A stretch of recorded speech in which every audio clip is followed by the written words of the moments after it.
Assalamualaikum warahmatullahi wabarakatuh. Alhamdulillah kita masih bisa bertemu kembali, dan pada kesempatan kali ini kembali kami akan menyajikan info-info seputar soal P3K, dan dalam kesempatan ini kita akan mengulas uji kompetensi kemampuan teknik. Terima kasih atas dukungannya selama ini, dan bagi rekan-rekan yang baru berkunjung di channel ini, kami mohon bantuannya untuk senantiasa mendukung channel ini dengan cara subscribe, like, dan komennya untuk perkembangan channel ini ke depan. Semoga apa yang kami sajikan ini dapat membantu rekan-rekan sekalian, dan semoga Allah Subhanahu wa Ta'ala mempermudah serta meridhoi langkah-langkah kita.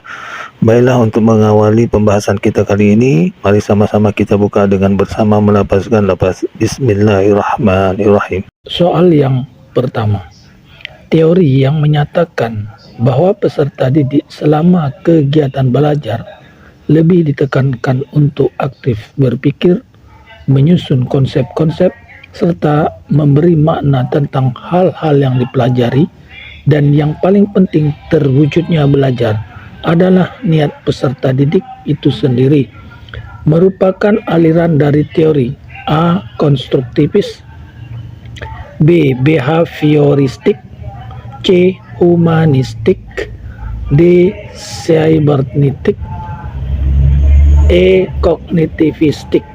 Dan jawaban yang tepat ditunjukkan pada poin yang A, yakni konstruktivis.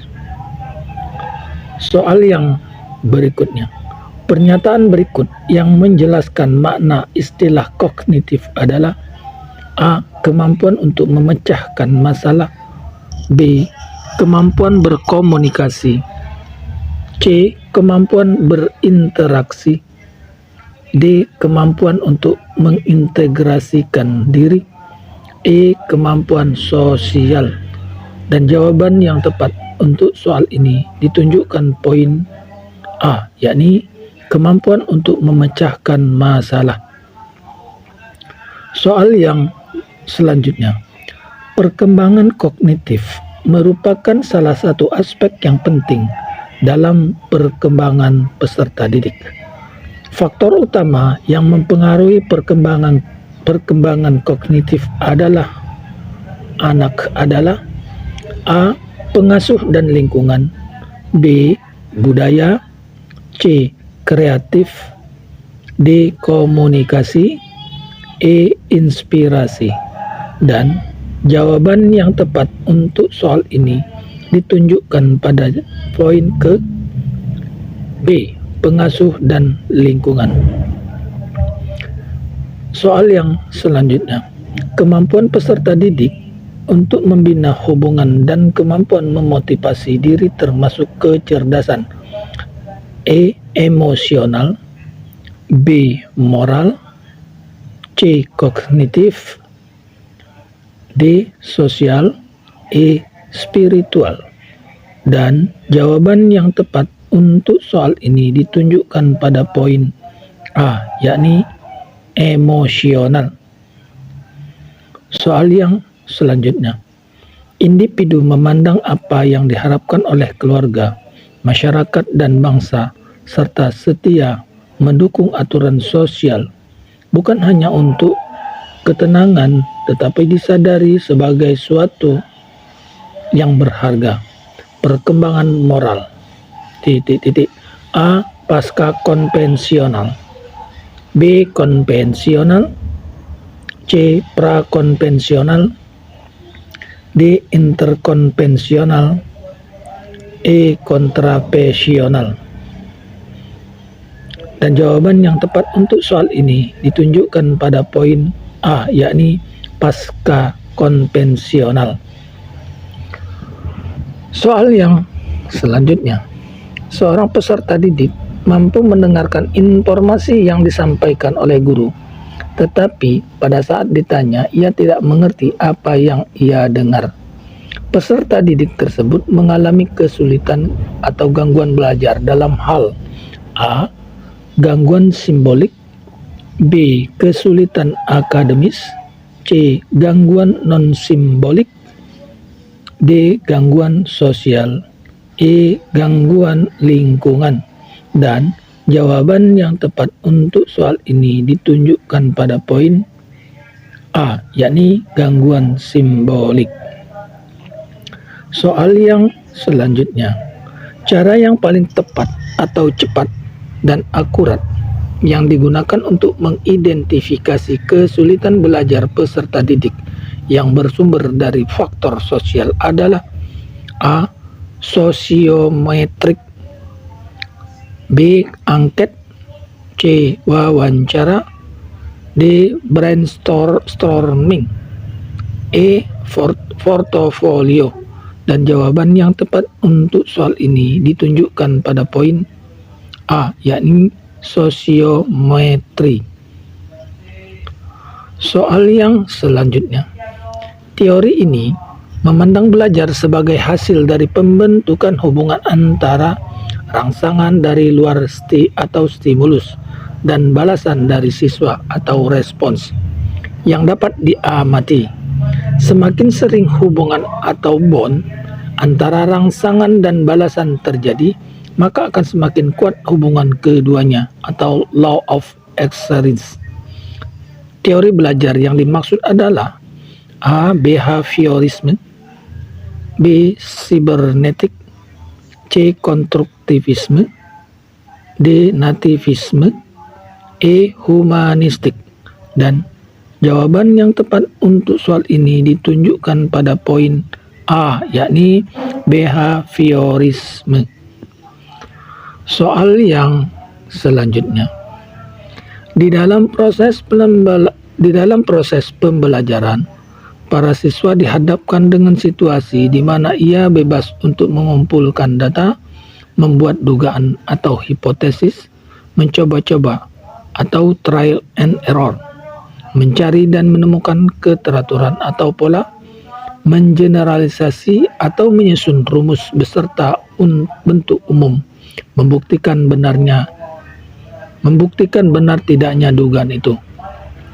Hal ini merupakan penerapan teori belajar dari A. Konstruktivisme, B. Humanistik, C. Behaviorisme, D. Konstruktivisme, E. Cybernetik. Dan jawaban yang tepat untuk soal ini ditunjukkan pada poin A, yakni konstruktivisme. Pembahasan selanjutnya, menurut teori ini, peranan guru dalam pembelajaran adalah sebagai fasilitator, motivator, dan memberikan kesadaran mengenai makna kehidupan pada siswa. Teori belajar ini berusaha memahami perilaku belajar dari sudut pandang pelakunya, bukan dari sudut pandang pengamatnya. Teori belajar ini adalah A. Humanistik, B. Konstruktivisme, C. Kognitivisme, D. Nativisme, E. Cybernetik. Dan jawaban yang tepat untuk soal ini ditunjukkan pada poin A, yakni humanistik. Pembahasan soal selanjutnya. Pada masa kini, siswa dituntut untuk dapat belajar setiap saat dan bisa terjadi di manapun. Hal ini terjadi karena kemajuan teknologi yang memungkinkan belajar jarak jauh dalam jaringan atau online. Pernyataan di atas sejalan dengan teori belajar A. Cybernetik, B. Humanistik, C. Kognitivisme, D. Konstruktivisme, E. Nativisme. Dan jawaban yang tepat untuk jawab atau soal ini ditunjukkan pada poin A, yaitu cybernetik. Pembahasan soal berikutnya. Tujuan pembelajaran yang menggambarkan proses dan hasil belajar yang diharapkan dicapai oleh peserta didik sesuai dengan kompetensinya dimuat dalam A. RPP, B.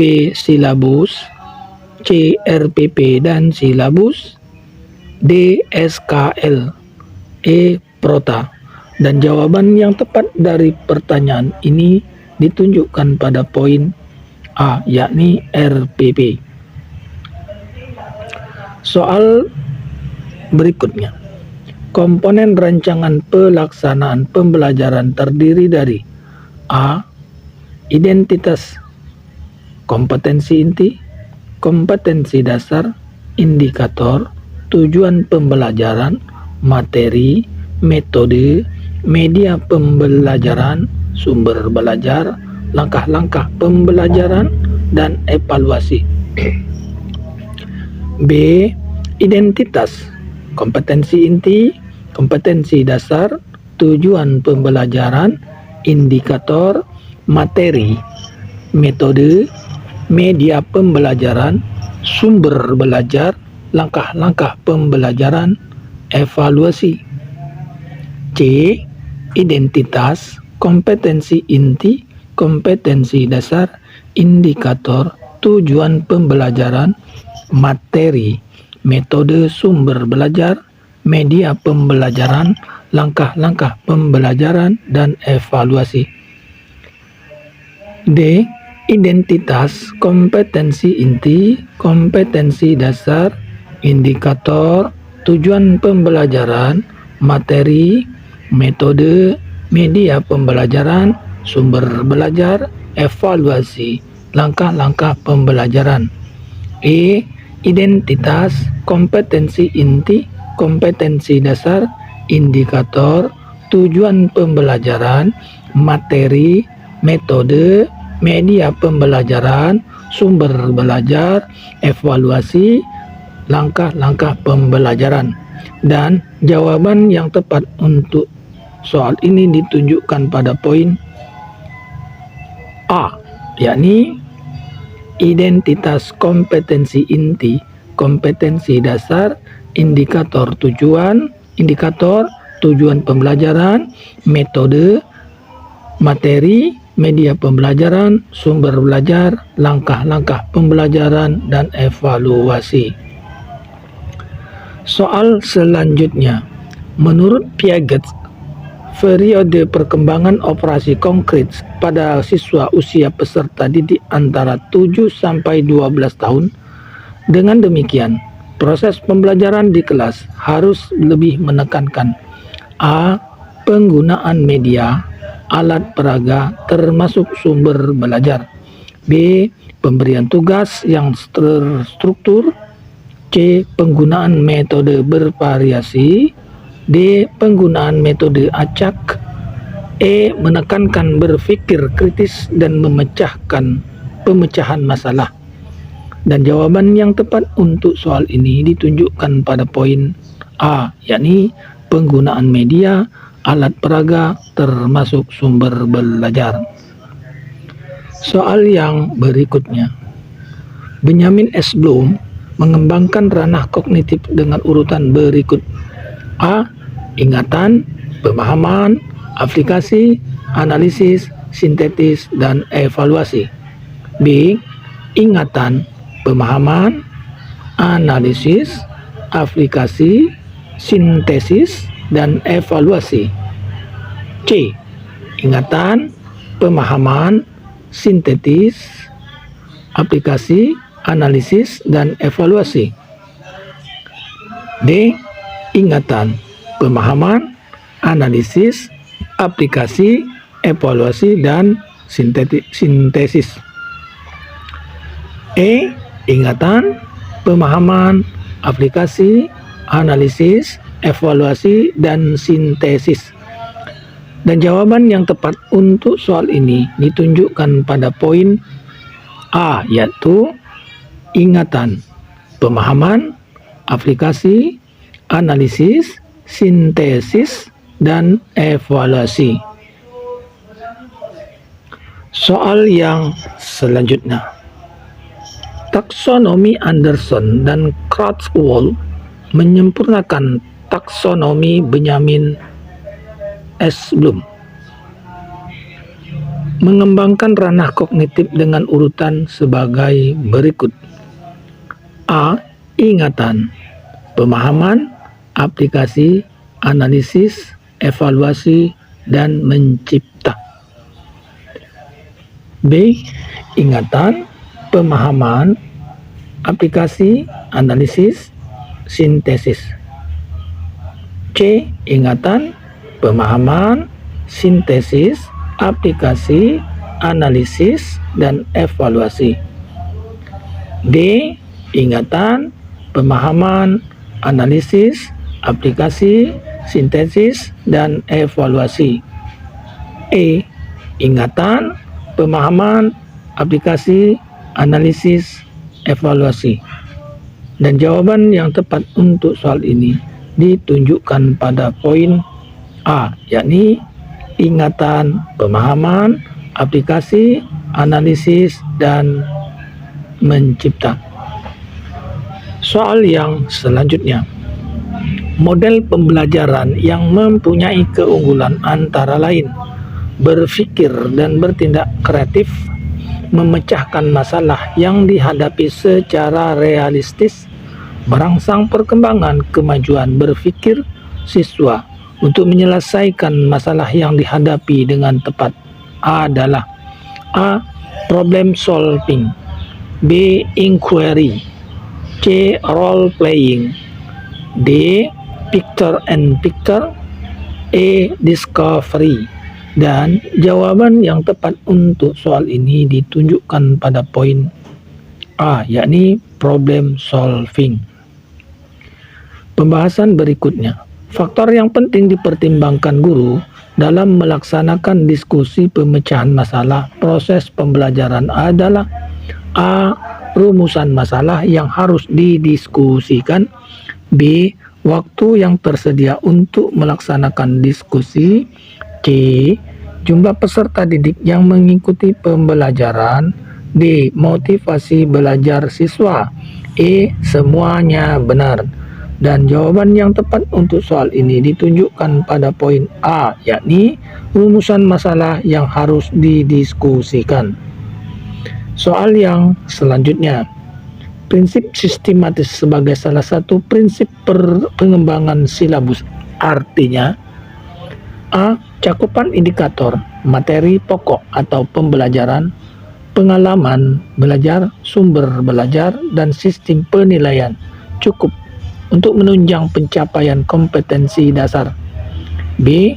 Adanya hubungan yang konsisten antara kompetensi dasar, indikator, materi pokok atau pembelajaran, pengalaman belajar, sumber belajar, dan sistem penilaian. C. Cakupan, kedalaman, tingkat kesukaran, dan urutan penyajian materi dalam silabus sesuai dengan perkembangan fisik, intelektual, sosial, emosional, dan spiritual peserta didik. D. Komponen-komponen silabus saling berhubungan secara fungsional dalam mencapai kompetensi. E. Pendahuluan, kedalaman singkat, kesukaran dan urutan penyajian materi dalam silabus sesuai dengan tingkat perkembangan fisik, intelektual, sosial, emosional, spiritual peserta didik.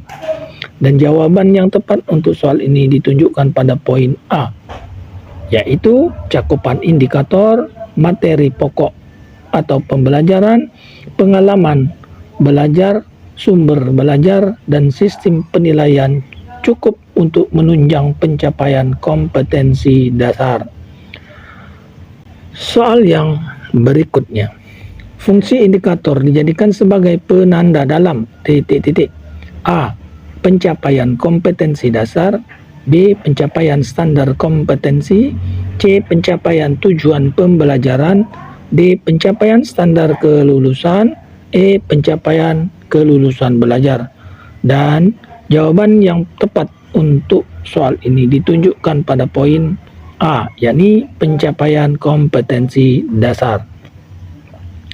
Pembahasan pada soal yang selanjutnya.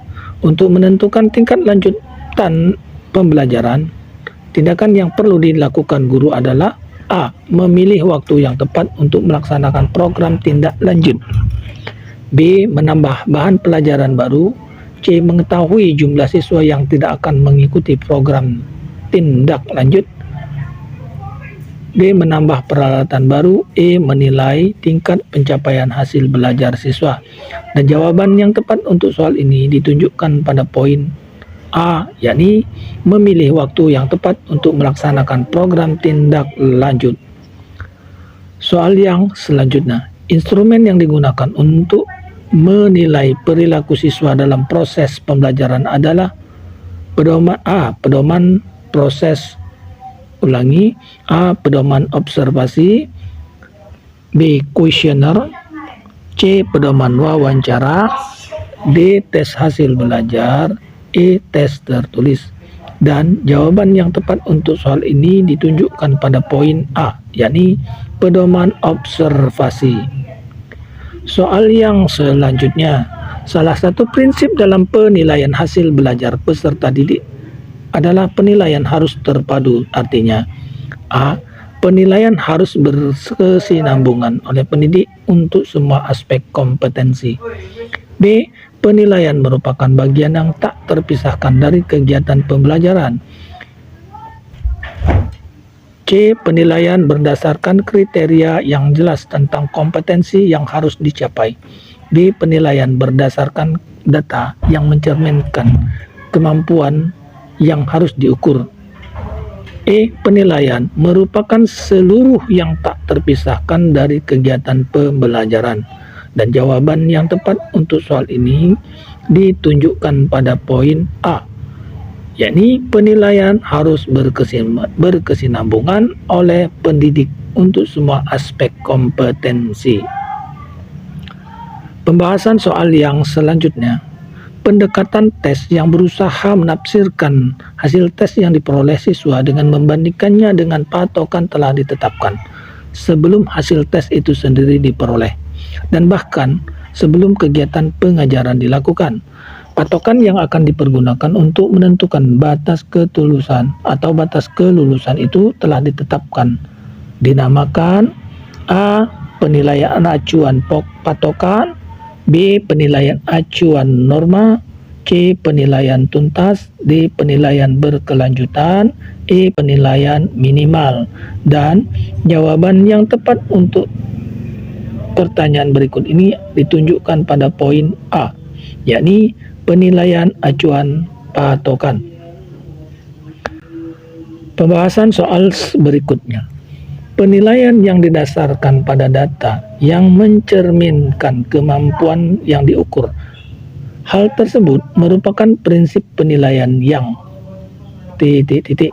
A. Valid, B. Objektif, C. Adil, E. Sistematis, D. Sistematis, E. Akuntabel. Dan jawaban yang tepat untuk soal ini ditunjukkan pada poin A, yaitu valid. Pembahasan soal berikutnya, penilaian yang dapat dipertanggungjawabkan baik dari segi teknik, prosedur maupun hasilnya. Hal tersebut merupakan prinsip penilaian yang A. Akuntabel, B. Adil, C. Valid, E atau D. Sistematis, E. Objektif. Dan jawaban yang tepat untuk soal ini ditunjukkan pada poin A, yakni akuntabel. Soal yang berikutnya, penilaian yang dilakukan secara berencana dan bertahap dengan mengikuti langkah-langkah yang baku. Hal tersebut merupakan prinsip penilaian yang A. Sistematis, B. Akuntabel, C. Valid, D. Adil, dan E. Objektif. Dan jawaban yang tepat dari soal ini ditunjukkan pada poin A, yaitu sistematis. Pembahasan soal yang selanjutnya, program pembelajaran remedial hendaknya memungkinkan peserta didik untuk belajar sesuai dengan kecepatan, kesempatan, dan gaya belajar masing-masing. Pembelajaran remedial harus mengakomodasi perbedaan individual peserta didik. Pernyataan ini termasuk salah prinsip yang perlu diperhatikan dalam pembelajaran remedial, yaitu A. Adaptif, B. Interaktif, C. Fleksibilitas, D. Kesinambungan. E. Teratur. Dan jawaban yang tepat untuk soal ini ditunjukkan pada poin A, yakni adaptif. Pembahasan soal selanjutnya. Upaya merancang pengayaan bagi peserta didik yang mencapai ketuntasan belajar optimal tampak dalam kegiatan guru sebagai berikut. A. Diberikan materi bahan ajar yang lebih tinggi tingkatannya dan mengerjakan soal-soal yang memiliki kesulitan tinggi. B. Memberikan tes tambahan dengan tingkat kesukaran lebih tinggi. C. Memberikan tambahan sumber bacaan yang lebih mendalam dan tingkat variasi yang tinggi. Berikut instrumen tesnya yang sesuai. D. Memberikan tambahan materi berupa sumber ajar dari pengarang yang berbeda. E. Memberikan tes tambahan dengan tingkat yang lebih mudah. Dan jawaban yang tepat untuk soal ini ditunjukkan pada poin A, yaitu diberikan materi bahan ajar yang lebih tinggi tingkatannya dan mengerjakan soal-soal yang memiliki kesulitan yang tinggi. Soal yang berikutnya, merenungkan kembali tindakan perbaikan dan dampaknya serta mencari jalan keluar untuk tindak lanjut PTK merupakan A. Refleksi, B. Analisis, C. Perdebatan, D. Observasi, E. Diskusi. Dan jawaban yang tepat untuk soal ini ditunjukkan pada poin A, yakni refleksi. Berikutnya, persiapan awal dalam PTK adalah A. Membuat rencana atau perbaikan pembelajaran dan skenario-nya. B. Menyiapkan cara wawancara. C. Membuat analisis kelayakan hipotesis. D. Menyiapkan fasilitas. E. Menyiapkan sarana. Dan jawaban yang tepat dari pertanyaan berikut ini adalah ditunjukkan pada poin A. Membuat rencana perbaikan pembelajaran dan skenario-nya. Soal yang berikutnya, proposal penelitian dalam PTK adalah A.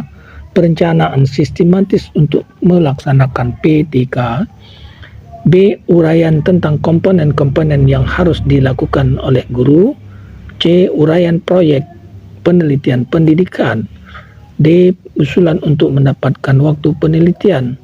E. Usulan untuk mendapatkan dana penelitian. Dan jawaban yang tepat untuk soal ini ditunjukkan pada poin A, yakni perencanaan sistematik untuk melaksanakan PTK. Pembahasan soal selanjutnya. Anak yang memiliki kecenderungan unggul dan mampu dalam memanipulasi objek dan senang serta terampil dalam latihan-latihan fisik. Ini merupakan cerminan anak memiliki dominan kecerdasan. A. Bodily and kinesthetic. B. Logical, mathematical. C. Visual. D. Musical. E. Linguistik. Dan jawaban yang tepat untuk soal ini ditunjukkan pada poin A, yakni bodily and kinesthetic. Soal yang selanjutnya, proses sistematik pengumpulan, analisis, dan interpretasi informasi untuk menentukan sejauh mana siswa yang mencapai tujuan instruksional merupakan A. Pengertian evaluasi. B. Fungsi evaluasi. C. Pengertian penilaian. D. Tujuan penilaian. E. Pengertian penilaian. Dan jawaban yang tepat untuk soal ini ditunjukkan pada poin A, yakni pengertian evaluasi. Demikianlah pembahasan kita pada kesempatan kali ini. Semoga apa yang kami sajikan ini bisa membantu rekan-rekan sekalian, dan semoga Allah Subhanahu wa taala meridhoi, memberkahi, dan memudahkan segala urusan kita. Terima kasih. Wassalamualaikum warahmatullahi wabarakatuh.